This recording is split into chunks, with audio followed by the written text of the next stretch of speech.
chung luôn.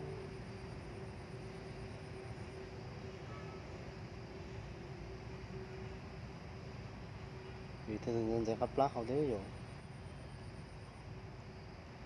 Ôi trời trời.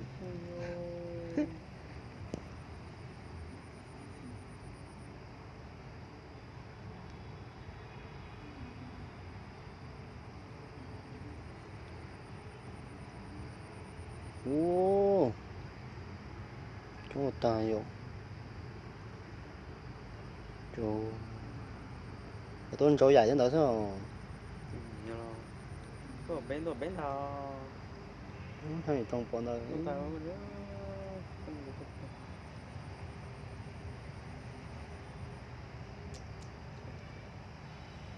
Ui vấn đề dồi. gì rồi đây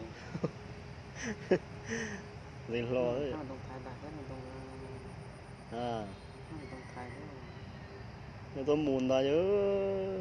nó đông thái Ôi giờ cho mình chụp một chế mà tít tao là nó. cho leo đấy Tôi cái nhớ nè, tôi phải làm thiếu dữ. cho leo nó sắp rồi cho leo nó bắt đầu trò thì nó mà trò mà cái làm đây mà lông đi on thì tao rồi sao on thì chứ Ui dồi.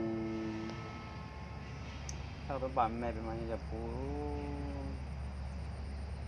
Ui giờ nhớ số nước cậu.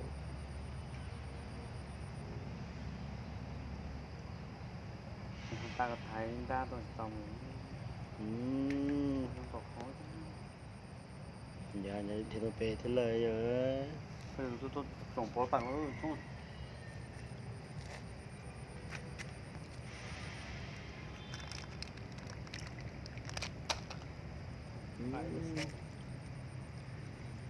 không không thì không có phố được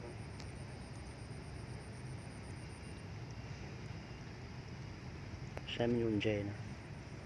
Chô chờ. Chung một luôn. Tôi sẽ thọ khó chặt với nó.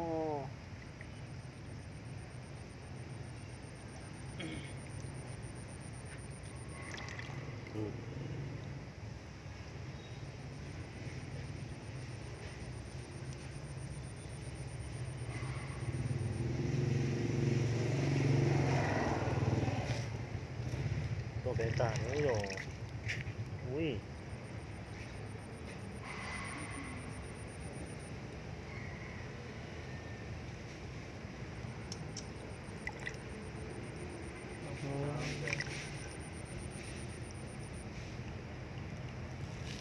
Có tốt với nó chứ tôi mấy con dây chỉ thấu rồi.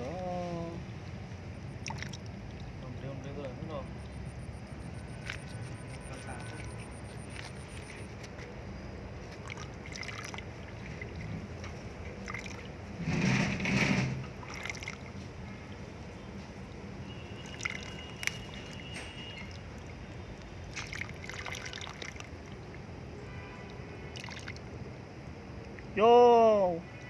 Có sao liền dây tàu đó nè. Xem những trên chết đây nè. Vô, trên thì tiêu. Thế sẽ. Theo nó lỡ. Tôi phải nó vào cái đó rồi. người đã lọt đấy nhờ lên tàu lên trên hay sao lên từ lên mua thế sẽ kẹt tàu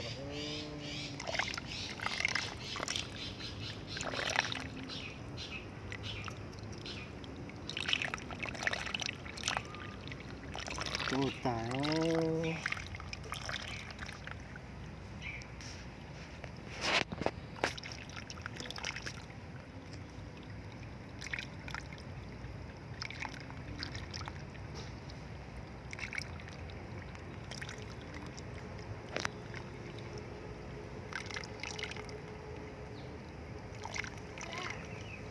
Chê đó ha.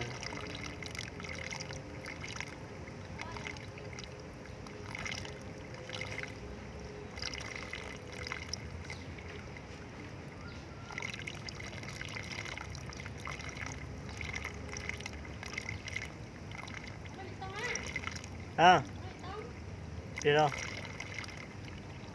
Trời ơi, bởi tôi ba liam mà bể tao. Sập rồi.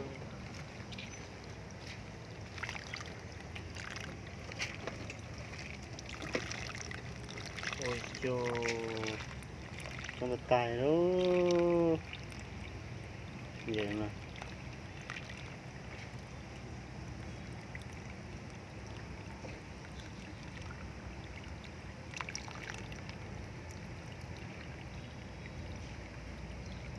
Vậy là nó tôi nó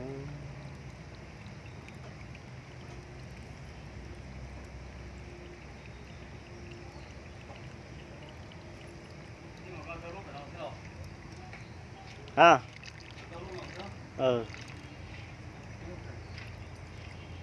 con vật tài ô vậy bom cái xe tụi tôi ba nó trông lên leo một bể tàu rồi à.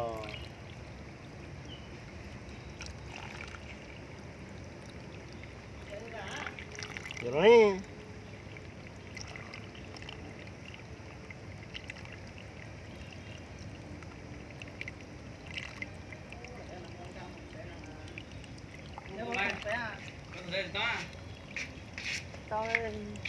Em phải là lá mà số má không phải không?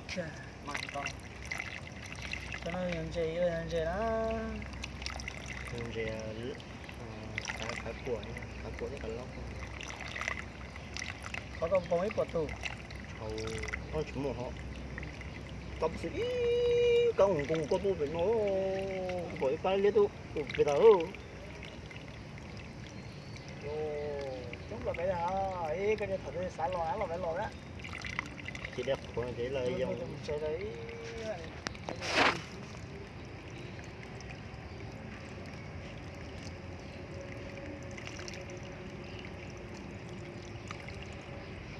Quay gì vậy?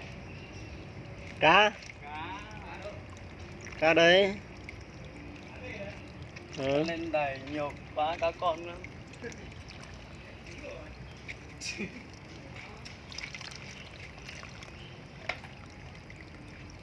Cá dữ không nhỉ? Cá con nó cũng đẻ dữ, cá đẻ gì đấy? Cá là cá gì đấy? cá cuội sao cá cuội nó Cá quả. Cá quả, cá chuối. cá cuội cái này Quay tí nghịch. Là về 5 giờ. về 7 giờ 30 thôi.